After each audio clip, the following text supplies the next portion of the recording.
그래서 예를 들어서 당화혈색소가 7%에서 8%로 1%가 올랐다. 그러면은 뭐 1% 조금 올랐네. 이게 아니라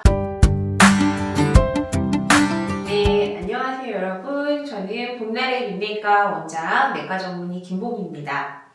자, 오늘은요 제가 진료실에서 겪었던 이야기 하나 먼저 좀 들려드릴게요. 자, 어떤 분이요, 기운이 없고 너무 식은땀이 나고 막 몸이 너무 힘들었다고 하세요. 그래서 옆에서 그걸 보던 지인이 그러시더래요. 혹시 당뇨 아니야? 병원 가서 당화혈색소 체크 좀 한번 해봐. 그래서 병원에 오셨는데 이분 진짜로 당화혈색소 체크하고 당뇨 진단 받으셨어요. 자, 이 얘기를 제가 왜 드리냐면요, 혈당 체크라는 게 단순히 숫자를 보는 게 아니라 내 몸 상태를 제일 먼저 알려주는 신호가 될 수도 있거든요. 당화혈색소와 자가혈당 체크, 뭐가 다를까요? 자, 본격적으로 좀 정리를 해볼게요. 둘 다 혈당을 보는 검사예요. 하지만은 완전히 다른 목적이 있어요. 일단은 당화혈색소라는 건 뭐냐면은 지난 2, 3개월간 평균 혈당을 보여준 지표라고 생각하시면 돼요. 그러니까 검사 한 번에 딱 해서 한 3개월 정도의 평균적인 전반적인 조절 상태를 평가할 수 있다는 거죠. 그래서 정기적인 검진이나 뭐 진단을 할 때나 혹은 약을 드시고 나서 치료 효과를 판단할 때 꼭 필요한 검사가 바로 이 당화혈색소입니다. 그럼 당화혈색소의 기준은 어떻게 되느냐? 정상은 5.6% 이하, 그리고 전 당뇨인 경우에는 5.7에서 6.4%, 그리고 당뇨의 진단 기준은요 6.5% 이상이라고 보시면 돼요. 이거에 비해서 자가혈당을 체크하는 거는 어떤 거냐? 자, 지금 이 순간 혈당 수치를 확인하는 게 자가혈당 체크죠. 즉 식사, 뭐 운동, 뭐 스트레스 이런 일상 속에 여러 가지 변화 속에서 혈당의 반응을 바로 알 수가 있는 거죠. 특히 처음 진단을 받고요, 당뇨 진단받고 약을 조절할 때는 이 자가혈당 기록이 정말 중요합니다. 왜냐하면은 병원에서는 그때그때 혈당을 한 번씩만 체크하잖아요.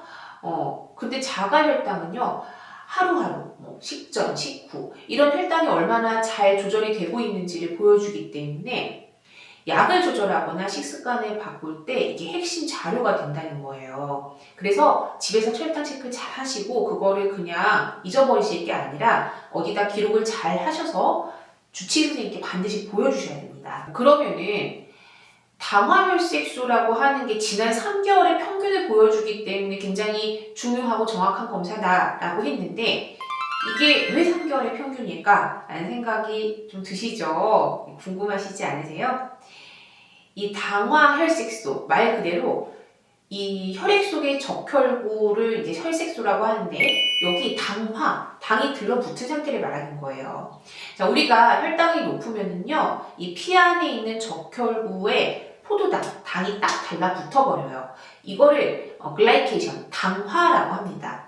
그런데 우리 몸의 적혈구는요, 한번 만들어지면은 한 90일 정도, 그러니까 3개월 정도를 살아있어요. 그러니까 이 적혈구들이 돌아다니는 동안 혈당이 높았던 시간들이 많으면 많을수록 당이 더 많이 붙어 있겠죠. 더 많이 당화가 되어 있겠죠.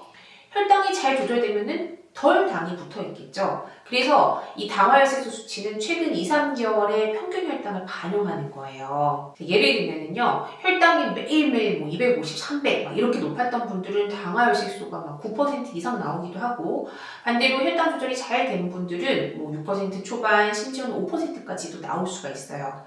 이게 하루 이틀 조심한다고 수치가 바로 바뀌는 게 아니겠죠. 90일의 평균이니까요. 그래서 꾸준히 잘 조절을 했느냐, 이게 바로 당화혈색소에 반영이 된다는 거예요. 당화혈색소가 이제 숫자로만 보이니까 환자분들은 뭐 1% 올라가면 이게 뭐가 얼마나 나빠지고 뭐 1% 내려가면 얼마나 좋아지는 건데요 하고서는 잘 와닿지가 않거든요. 당화혈색소 1%가 상승하면은 혈당으로 따지면 어느 정도냐? 네, 30이 상승되는 거라고 보시면 됩니다. 예를 들면은요, 당화혈색소 6%는 평균 혈당이 한 126 정도 돼요. 7%는 154, 8%는 183, 9%는 212. 이런 식으로 보게 되면은 숫자 1%가 사실은 혈당 뭐 거의 30 정도의 차이라는 거 눈에 확 들어오죠.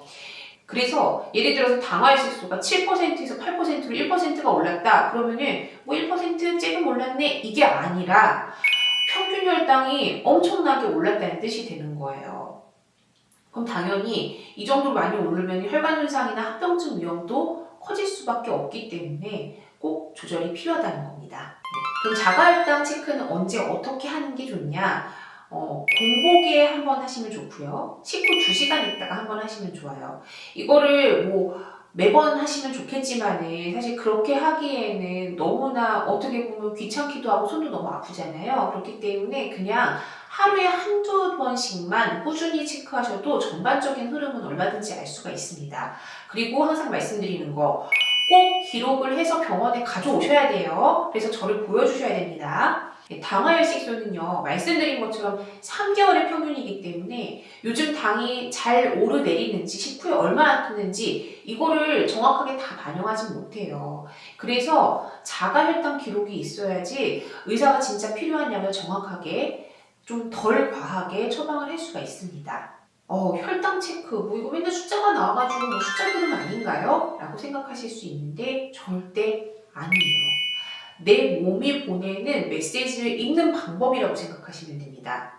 이 당화혈색소로는 지난 시간의 평균을 알 수 있고 자가혈당 체크로는 지금 내 몸의 반응을 알 수 있는 거예요. 둘 다 꼭 챙기시면은 훨씬 더 정확하고 안전하게 혈당 관리를 잘 하실 수가 있습니다. 다음 영상에서는 뭐 당뇨에 좋은 식단, 운동, 혈당 변화 이런 것들을 조금 더 자세하게 알려드리도록 하겠습니다. 오늘도 건강한 하루 되세요. 감사합니다.